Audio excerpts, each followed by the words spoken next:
Prešloho roku bešedovane o položenju menšinskih medijoh i o jih progresu.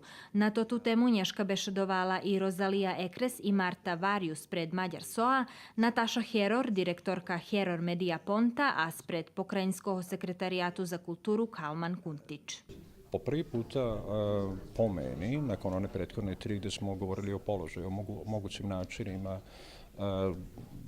dolaska do sredstava putem oglašavanja, pokrenuli neke druge stvari koje su po meni vrlo bitne, a to je i sama promjena promišljanja politika ovih medija u budućnosti. A to je da se sa osnovnog izdanja mora preći i na neke nove vidove i razmišljati o tome kako da se modernizujemo.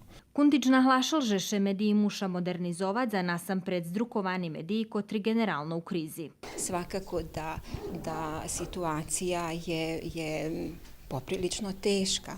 Znači, svakodnevno se borimo za čitaoca.